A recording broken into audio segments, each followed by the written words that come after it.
The first time I died, I was still sitting in the front row. That was the part nobody mentioned afterward, when Ravenscroft College released its careful statement about academic integrity, when my mother stood in the principal's office with a folder of unanswered emails, when Vivian Sloane accepted valedictorian under white stage lights and said hard work always rises. I had spent 3 years in desk 2, directly beneath Mr. Carden's board, close enough to smell the coffee on his breath and see the chalk dust on his sleeves. I sat there because good students sat in front. Scholarship girls sat in front. Girls trying to prove they deserved every cent of financial aid sat in front with straight backs, neat notes, and quiet faces. From the front row, I could see equations, rubrics, essay prompts, and the polished surface of school fairness. What I could not see was what happened behind me. The envelopes passed under desks, the late forms signed after marks closed, the whispered review meetings before grades changed, the rich students who laughed softly in the back because they already knew the final numbers were not born from exams. I died believing my marks had fallen because I was not good enough. Then time sent me back, and the first thing I did was move to the back row. My name was Clara Bell, and in my first life, I trusted grades the way other people trusted religion. They were numbers, clean and bright, proof that effort could become something nobody could deny. My mother cleaned hotel rooms and counted coins in the laundry before grocery trips, but when my report card came home, her whole face changed. 96 in literature, 98 in economics, first in modern history. Numbers made the world less cruel for 15 seconds at a time. They said I was not just the girl with secondhand shoes and a uniform hem, let down twice. They said I was moving. Upward, outward, somewhere else. Ravenscroft loved girls like me in brochures. Merit matters here, the scholarship page said, beside a photo of a smiling student who looked suspiciously like she had never worried about bus fare. I believed it. That was my first mistake. Vivian Sloane did not believe in merit. She believed in systems, which is smarter and much more dangerous. She was the daughter of a property developer and a former judge, the kind of girl whose surname entered rooms before she did. She had glossy black hair, cream blazers tailored just enough to be technically uniform, and a voice so controlled that even insults sounded like feedback. In year 10, she was ranked 5th. By year 12, she was ranked first across the humanities, top 3 in sciences, student council president, debating captain, and the face of Ravenscroft's academic excellence pathway. Teachers spoke of her like she was proof that privilege could also work hard, which made everyone feel morally comfortable. I sat beside her in extension seminars for 2 years, sharing highlighters, essay plans, and the kind of strained politeness that passes for friendship when one girl has everything and the other has marks. My marks began falling in term 3 of final year. Not dramatically. That would have looked suspicious. They slipped like someone had placed a finger on the scale and pressed gently. 97 became 92. 94 became 89.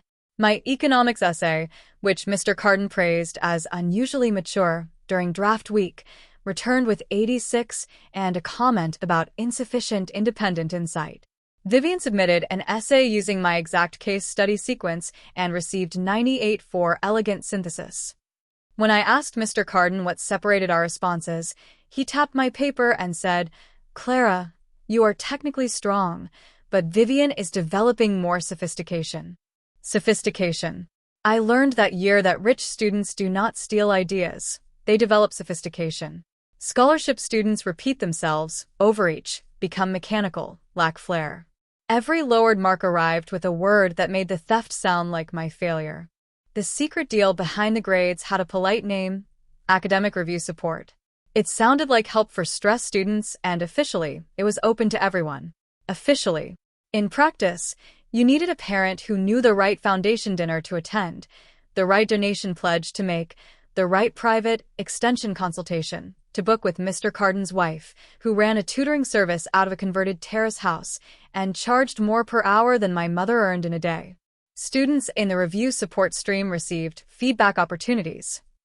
That meant second drafts after deadlines, verbal hints before assessment, extra credit participation logs, and mark adjustments buried under moderation. A 79 could become 86 if a student showed growth. An 88 could become 95 if the portfolio demonstrated consistent excellence. My 96 could become 91 if the cohort needed separation at the top. The deal was never written as pay money by Marx. It was cleaner than that. Donations funded the excellence program. The excellence program funded tutoring relationships. Tutoring relationships created private knowledge. Private knowledge became better grades. Better grades became proof the program worked. Perfect circle. No fingerprints visible from the front row. I discovered it too late in my first life. 2 days before finals, I stayed back to ask Mr. Carden about a history source analysis that had been marked strangely. He was not in the room, but his laptop was open on the lectern, connected to the projector, showing the grade moderation spreadsheet for our extension cohort. I should have walked away. Good girls are trained to walk away from information they are not meant to see, even when that information is about them. Instead, I looked. My name was highlighted yellow. Beside it, cap range 89 to 91.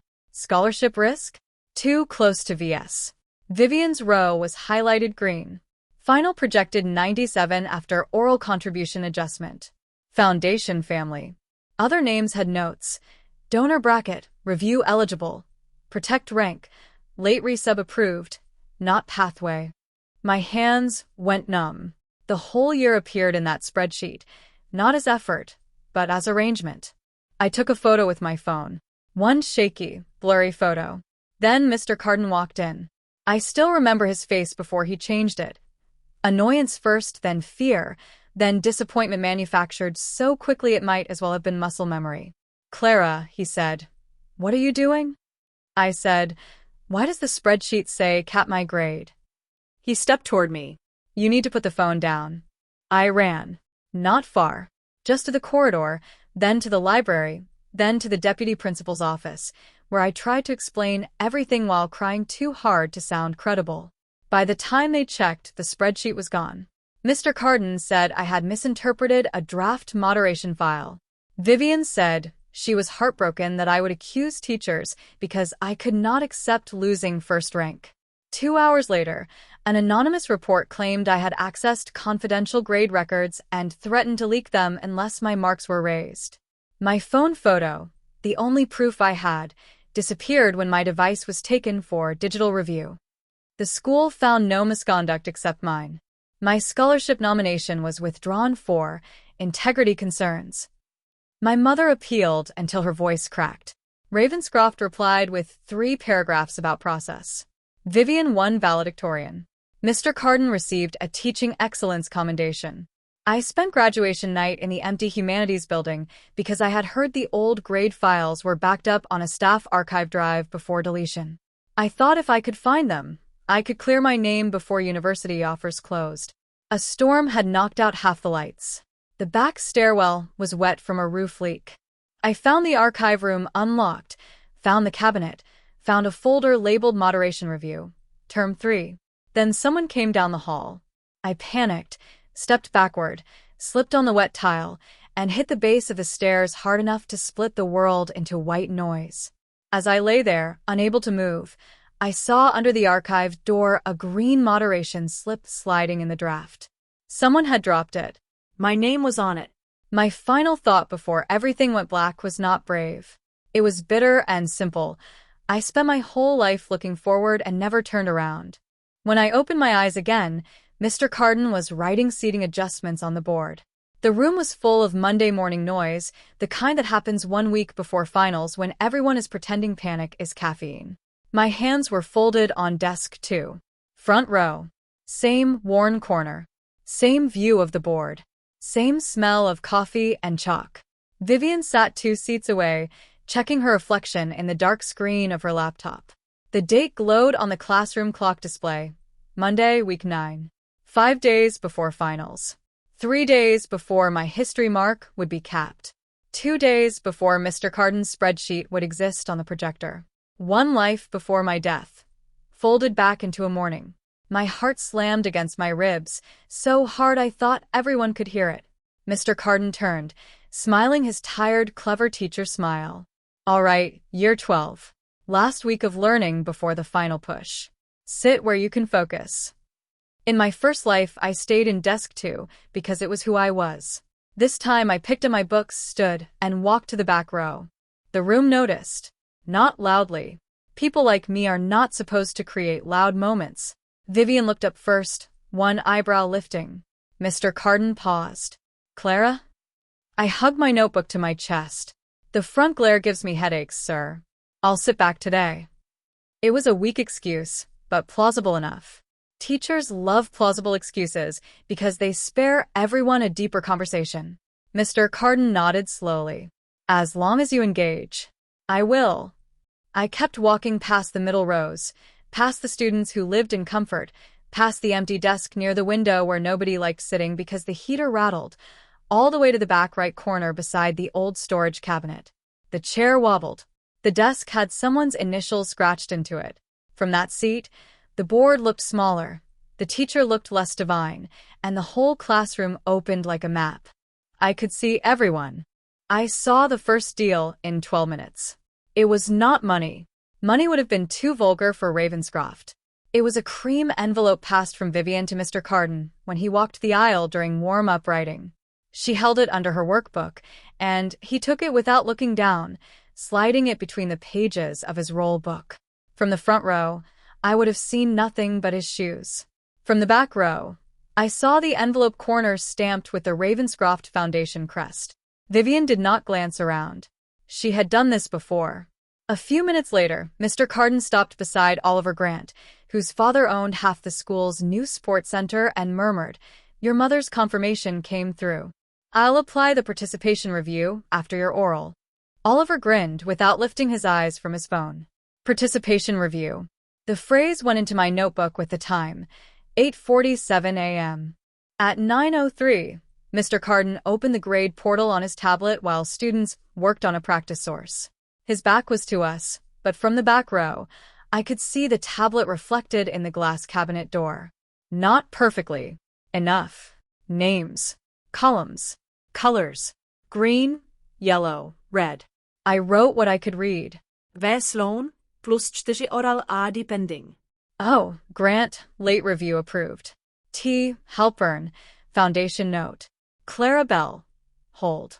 My hand shook so badly my pen tore the page. Hold. Not grade. Hold. As if I were a package delayed at the office. As if my effort had been placed on a shelf until someone decided how much of it the school could afford to acknowledge.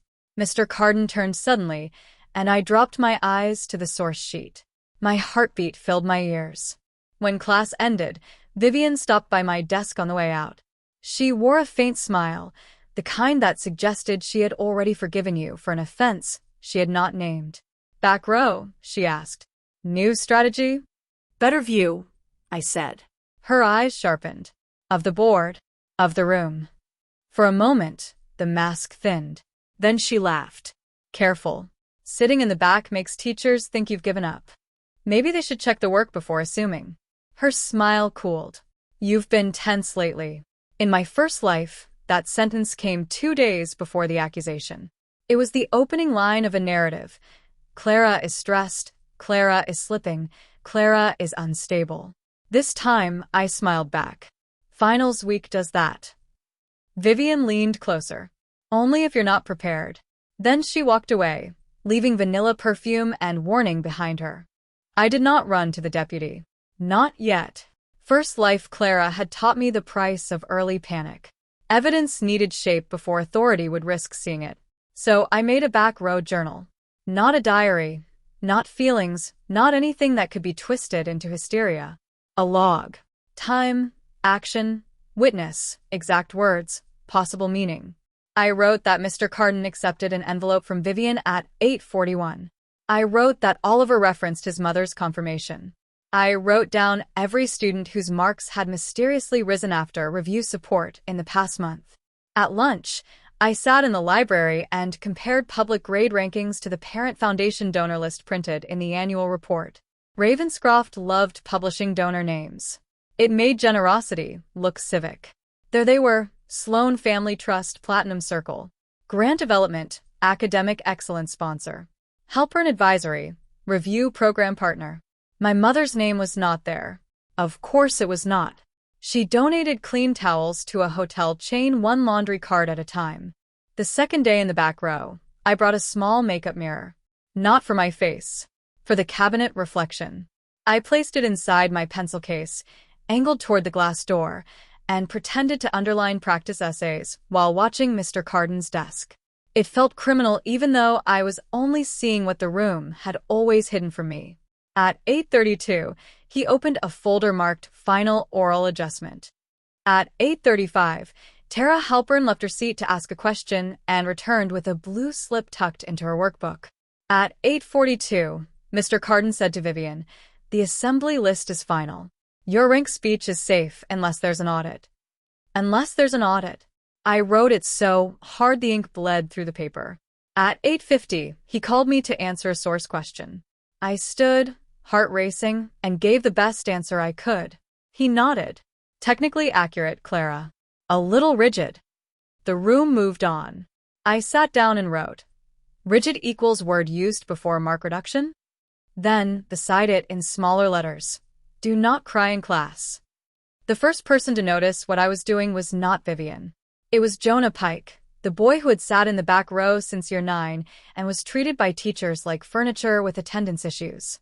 Jonah wore his tie loose, drew tiny monsters in the margins of worksheets, and somehow scored high on exams despite never looking awake. During independent work, he leaned sideways and whispered, "You finally realize the front is where they perform." I froze. He did not look at me, just kept drawing a monster with a briefcase. What? The back row. It's not for lazy people. It's for people who like evidence. My pulse jumped. What evidence? Jonah's pencil paused. Depends. Are you having a breakdown or catching one? I almost laughed. It came out shaky. Catching one. He nodded once, as if that confirmed a theory. Then you should know Carden's tablet reflects better in the trophy cabinet if the blinds are half down. Also, Vivian checks his desk drawer after class on Thursdays. He turned the page. My whole body went cold. Why didn't you tell anyone? Jonah shrugged. I did. In year 10, they asked why I was watching teachers instead of learning. He tapped the monster's briefcase. Now I draw. Jonah became the first witness. Not friend, not yet. Witness. There is a difference, and I had learned to value the second before trusting the first. He showed me where the backwall camera had a blind spot, not because he wanted me to use it, but because the people passing envelopes already did. He showed me which students always asked to clarify feedback after grades closed. He showed me the foundation pin Vivian wore only on mornings when parent meetings happened. Ravenscroft is basically a theater, he said on Wednesday, biting into an apple with no concern for silent study rules. Front row sees the actors. Back row sees the crew. I asked why he stayed if he knew. He looked at the board where Mr. Carden was writing meritocratic systems in literature without irony. Because my aunt pays nothing and I, like proving parasites, can still get A's. I decided then that Jonah Pike was probably the sanest person in the building. The third day, I set a trap without meaning to. Mr. Carden returned our modern history practice essays. Mine had an 88. In my first life, I had accepted the number, then spent 3 nights trying to become less mechanical. This time, I read the rubric. Content, 19/20. Evidence, 18/20. Analysis, 17/20. Structure, 19/20. Total should have been 91. He had written 88 at the top. A small error. Small errors are where big systems hide. I raised my hand. Sir, can I ask about the total? His face flickered. After class. It's just the rubric adds to 91. The room went quiet. Vivian looked up. Mr. Carden walked over, took the paper, glanced at it, and smiled. Moderation adjustment. Your raw total was 91, but under exam readiness calibration, it sits at 88. What is exam readiness calibration? I asked. He loved questions when he controlled the answer. He did not love this one. A professional judgment. Your essay is strong, but we assess likely performance under final conditions. So, the mark is based on what you think I might do later, not what I did here? Jonah made a small choking sound behind his hand. Mr. Carden's eyes hardened. Clara, see me after class. I did not wait until after class to make it useful. Is everyone's mark calibrated that way? I asked, still polite, still seated, still visible to the whole room. The question walked across the classroom and opened doors. Tara looked at her paper. Oliver frowned at his. Vivian's expression went perfectly blank. Mr. Carden said, "Marks are moderated according to professional standards." "Can we see the moderation policy?" I asked. Enough. One word. Sharp. Too sharp. The room heard it. Good. He returned my paper and moved on, but the lesson never recovered. Students began recalculating their rubrics. Tara whispered to Vivian. Oliver checked his portal. Jonah drew a monster holding a calculator and labeled it professional standards. After class, Mr. Carden told me I was becoming adversarial. I recorded the conversation in notes immediately after leaving, not audio, because school policy made that risky. He said my fixation on marks might undermine my finals mindset. He said Vivian had learned to trust feedback rather than interrogate every number. He said top students understood that assessment involved nuance. Nuance is another word that becomes dangerous in dishonest mouths. I nodded, asked for the moderation policy by email, and watched him realize he had to either send something or create a record of refusing. He sent a document at 4:12 p.m.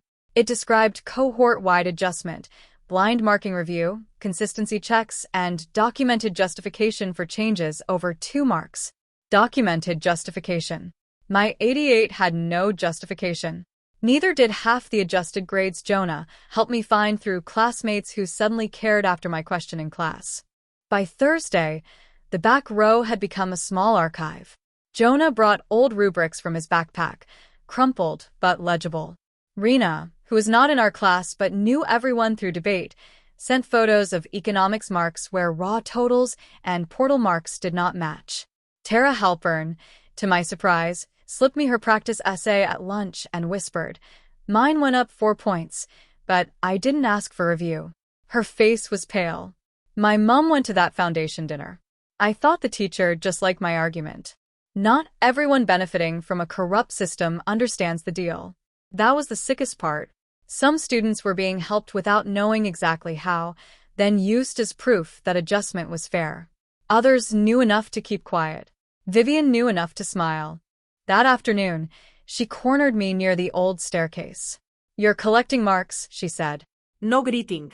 Good. We were done pretending. "I'm comparing rubrics." That sounds exhausting. So, does pretending not to understand why yours keep rising? Her eyes narrowed. "Be careful, Clara." With what? With confusing resentment for justice. The sentence was polished, probably rehearsed. You think because your life is harder, every advantage someone else has must be corruption. There it was, the cruel genius of Vivian Sloane, taking a real insecurity and building a cage around it. My life was harder. I did resent her. That did not make the spreadsheet less real. I stepped closer. "Did your family's foundation envelope go to Mr. Carden or the office this week?" Her face did not move, but the color changed under her skin. "You sound unwell. You sound funded." That was not mature. Jonah would have been proud. Vivian's mouth tightened. "Finals week is going to be ugly for you if you keep this up."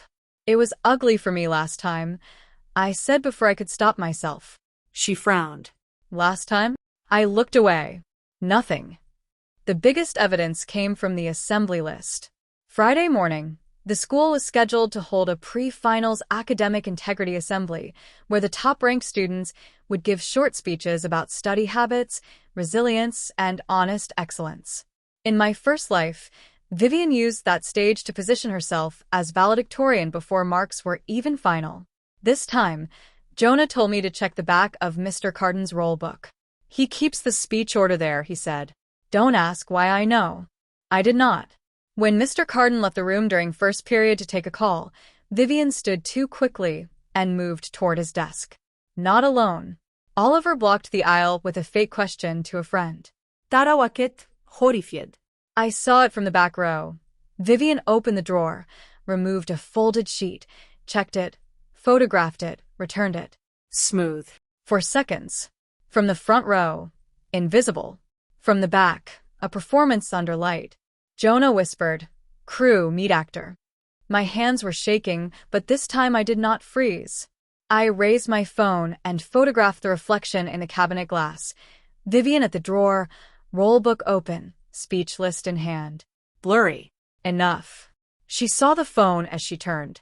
For once, Vivian lost half a second. Her eyes widened. Then Mr. Carden returned, and she slipped back to her seat. My phone buzzed before class ended. Unknown number. Deleted. Another. You don't know what you're touching. Another, if you leak staff materials, you'll be finished. I screenshotted all three and forwarded them to my mother, Jonah, and, after 20 minutes of shaking indecision, Ms. Vale, the deputy principal. Not Deputy Harrow, not Ms. Rowe, different life, different office. This one was Ms. Arden, a woman with silver braids and the patient exhaustion of someone who had seen too many prestigious families mistake rules for curtains. My email subject line was plain: concern regarding grade moderation, student access to staff materials, and threatening messages before finals. Attached, everything. I expected silence. In my first life, authority moved slowly until it moved against me. This time, Ms. Arden replied in 11 minutes, "Come to my office with your mother if available. Do not discuss this further with students. Do not delete anything." My mother arrived at school still in her hotel uniform, hair pulled back, shoes damp from the rain, face set in the expression I had seen only once before, when a manager tried to underpay her. She hugged me outside the office and whispered, "Are you safe?" That question almost broke me. Not, "Did you do something?" Not, "Will this hurt your grades?" Safe. I nodded, then shook my head because both answers felt true. The meeting lasted 2 hours. I gave Ms. Arden the back row journal, the photos, the texts, the rubric discrepancies, Mr. Carden's moderation policy email, the donor list, Jonah's statement, Tara's statement, and the blurry cabinet reflection of Vivian at the drawer. My mother sat beside me, one hand on my knee, saying nothing until Ms. Arden asked whether I had reason to believe my grades were being intentionally capped. Mum leaned forward. "My daughter has been told for months that she is too mechanical, too rigid, too tense. Every time, her numbers move down, and the donor children move up. You tell me what word you prefer." Ms. Arden did not flinch. She looked tired, but not dismissive. "I am initiating an internal integrity hold," she said. "That means grades in Mr. Carden's senior classes will not be finalized until reviewed." My breath stopped. In my first life, my grades were frozen because I was accused. In this one, the whole system was frozen because I looked backward. The assembly still happened. That was the strangest part. Schools love continuity, even when continuity is insane. But its purpose changed before anyone told the students. Ms. Arden requested to speak after the student addresses. Mr. Carden looked pale when he entered the auditorium. Vivian looked perfect, which meant she knew something had gone wrong and had chosen beauty as armor. The top students sat on stage: Vivian, Oliver, Tara, me, Jonah, who had been added last minute after his raw marks placed him higher than the adjusted list suggested. He leaned toward me and whispered, "This is either justice or the worst group project ever." I nearly laughed into my lap. Vivian spoke first. Of course. Her speech was titled "The Discipline of Excellence." She said excellence was not luck, not background, not privilege, but the daily decision to work when nobody was watching. The irony was so large, it almost became architecture. She spoke beautifully. I will never deny that. Vivian did work. She studied, practiced, polished. The lie was not that she had no effort. The lie was that effort alone placed her above everyone else. Grades, she said, are not gifts. They are mirrors. My hands curled around the edge of my chair. Mirrors. From the back row, I had learned mirrors can also reveal what people hide. The applause was strong, but not as certain as it would have been in my first life. Rumors had spread. Students knew something was happening with marks. The room was hungry and afraid. Then Ms. Arden walked to the microphone. The principal looked like a man wishing he had become an accountant. Mr. Carden's face went gray. "Before we continue with the assembly," Ms. Arden said, I need to address a matter involving senior assessment procedures. Every student in the auditorium straightened. Nothing wakes a school faster than the phrase assessment procedures 1 week before finals. This morning, a concern was raised regarding mark moderation, access to staff materials, and consistency between rubric scores and recorded grades in several senior subjects. A murmur spread. Vivian's hands tightened in her lap. As a result, all affected grades will be placed under review. No student will be penalized for raising concerns in good faith. No student's final rank will be confirmed until raw marks, adjustments, and documented justifications are audited independently. The auditorium erupted, not with applause, with panic. Students turned to each other, whispering about rankings, scholarships, awards.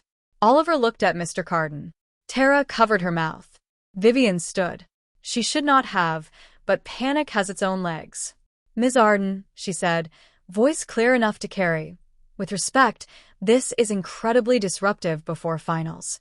Students who have worked honestly shouldn't have their achievements undermined because someone is unhappy with their position. Someone. Me. The room understood. Ms. Arden turned to her calmly. Vivian, honest achievement is exactly why we need accurate records. Vivian flushed. But rumors can destroy trust. So can undocumented grade changes.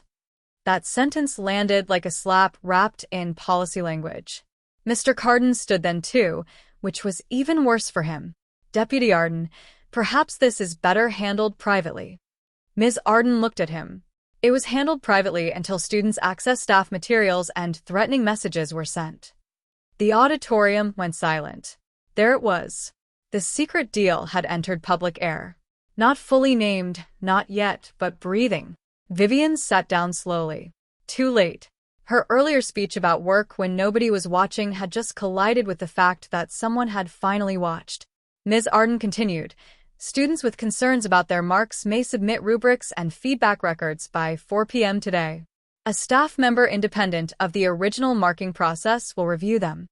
Then, after a pause that felt aimed at every donor family in the room, she added, Foundation involvement has no bearing on academic outcomes at this school. We will ensure our records reflect that principle. Jonah whispered, obituary for a sentence. I bit the inside of my cheek until it hurt. The audit took 4 days. Finals week became a strange, suspended universe.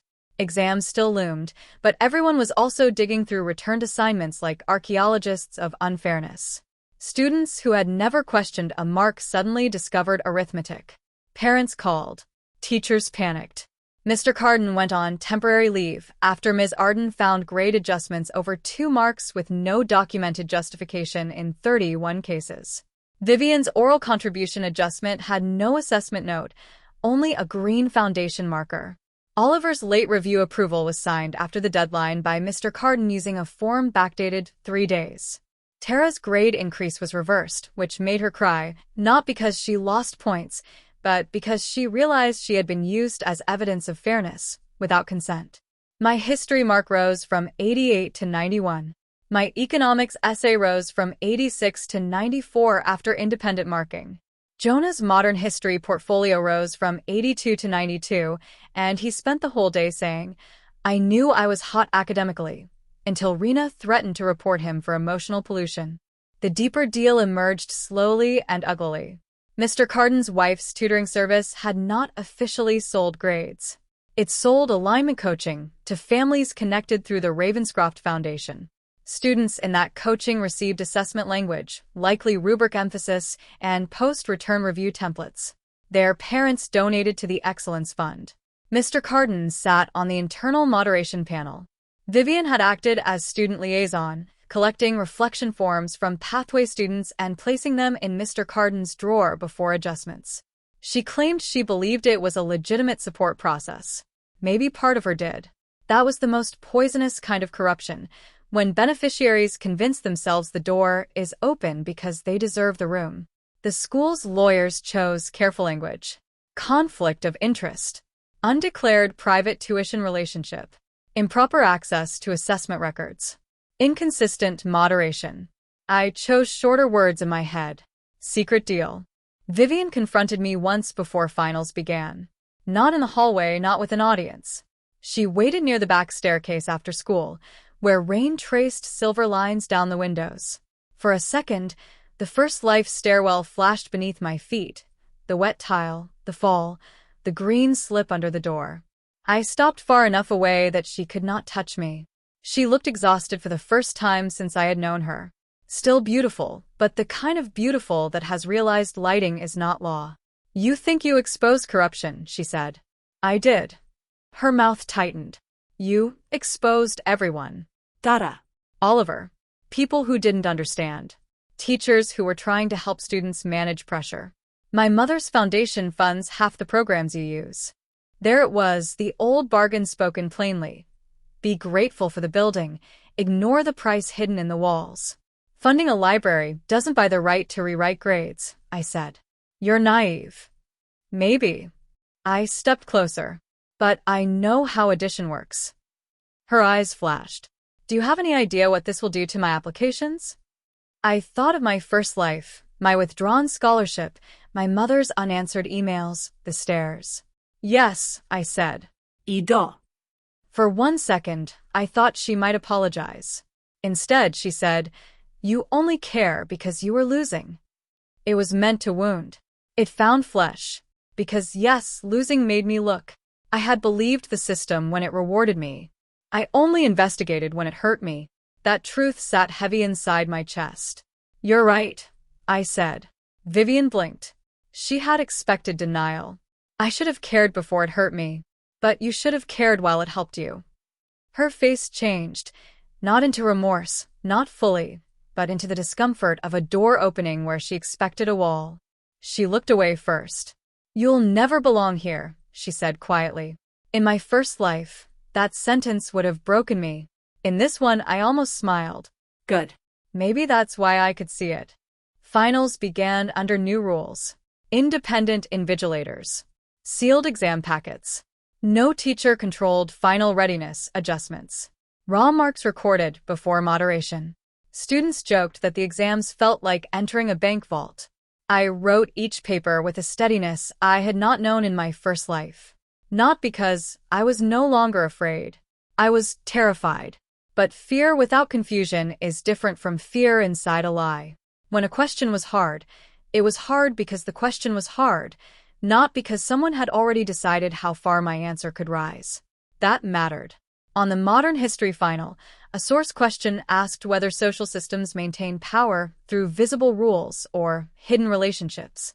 I laughed once under my breath, then wrote the best answer of my life. The final rankings changed like weather after pressure breaks. Vivian remained high. That was important. She was not empty. She had real intelligence, real discipline, real skill. But without undocumented adjustments, she was not first. I was. Not by a landslide. By 1.7 points. A tiny number, almost ridiculous after everything. Enough. Jonah placed third in history and fifth overall, which he said proved back row excellence is a suppressed demographic. Tara kept a strong mark after her adjustment was corrected and later thanked me in a voice so small I barely heard it. Oliver's parents withdrew him from Ravenscroft before graduation, citing stress. Mr. Carden resigned to pursue educational consulting opportunities because apparently consequences also enjoy euphemisms. Graduation arrived with the air still tense from scandal. Ravenscroft wanted dignity. Students wanted drama. Parents wanted assurance that their children's marks either had or had not been stolen, depending on which outcome benefited them. Ms. Arden gave a speech about integrity that contained no metaphors and exactly 3 visible legal edits. Then the academic awards began. My name was called for modern history, economics, and overall humanities excellence. Each walk to the stage felt like crossing a room built to keep me in the front row and finally seeing every corner. My mother stood when I received valedictorian. She did not just clap. She stood with both hands pressed to her mouth, hotel uniform traded for her one navy dress, crying so hard the woman beside her started crying too without knowing why. I looked at her and nearly broke.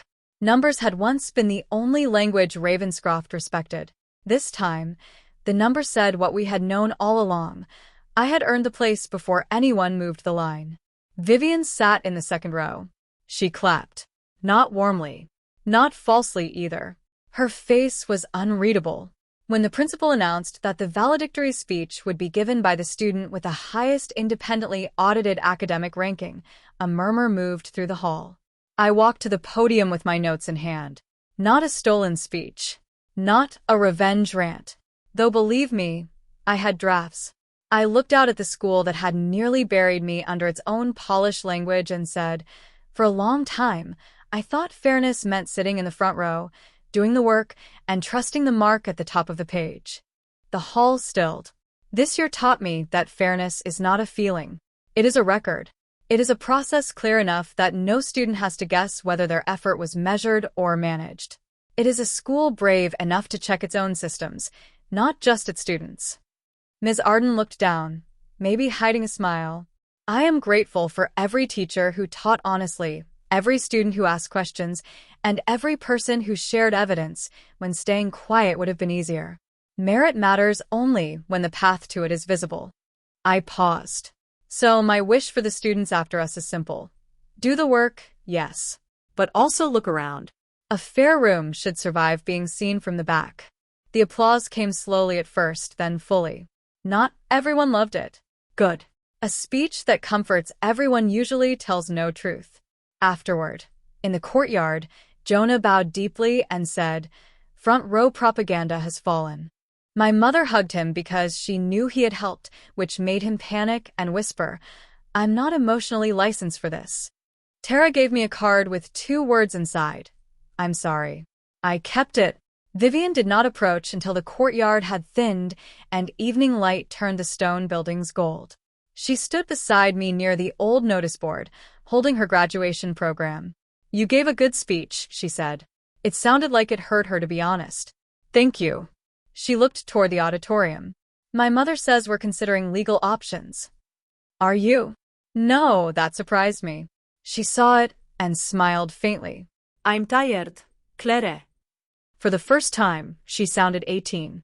Not powerful, not polished, just tired. "I did work hard," she said. "I know." Her eyes moved to mine. That's the worst part. Everyone thinks none of it was real now. I thought of the students helped without knowing, the students hurt without proof, the version of myself that believed one number could hold a life together. Then build something real where no one has to wonder, I said. She laughed softly, bitterly. "You sound like Ms. Arden." "Thank you." She shook her head. That was not praise. "I'm taking it anyway." I did not forgive her. Not then. Maybe not ever in the way people mean when they want endings soft. But I stopped needing her collapse to prove my rise. That was different and harder. The system had used her too, though it used her by feeding her power and used me by taking mine. Those are not equal wounds. I will never pretend they are. But I understood, standing there in the evening, that Vivian had inherited a machine and mistaken the control panel for her own hands. She still pressed the buttons. She still benefited. She still lied when it mattered. Understanding is not absolution. It is simply a more accurate map. Before leaving Ravenscroft for the last time, I went back to room 3B. The desks had been cleaned for the next year. Desk 2 waited in the front row, polished and empty. Desk 27, my back row desk, still wobbled in the corner. I sat there one final time. From that angle, the board looked smaller, but the room looked honest. I could see the lectern, the cabinet, the aisles, the places where envelopes had moved, the place where Jonah drew monsters, the place where Tara slipped me her paper with shaking hands. I opened my notebook and wrote one sentence on the last page of the back row journal. The truth was never invisible. I was just sitting where they told good girls to sit. Then I closed it. At university, during my first lecture, the room filled from the back first. Nobody wanted the front row. I almost laughed at the reversal. A girl beside me asked, "Are you sitting here?" She pointed to a seat halfway back, not hidden, not exposed. I looked at the room. Front, middle, back, all visible from different angles. "Yes," I said. "Here is good." The lecturer spoke about institutions, incentives, and how systems create behavior long before individuals make choices. My pen hovered over the page. Some lessons follow you until you can name them academically. I wrote, incentives are invisible architecture. Then, underneath, always check who benefits from the floor plan. When roll call reached my name, I answered clearly. Clara Bell. Present. Not capped.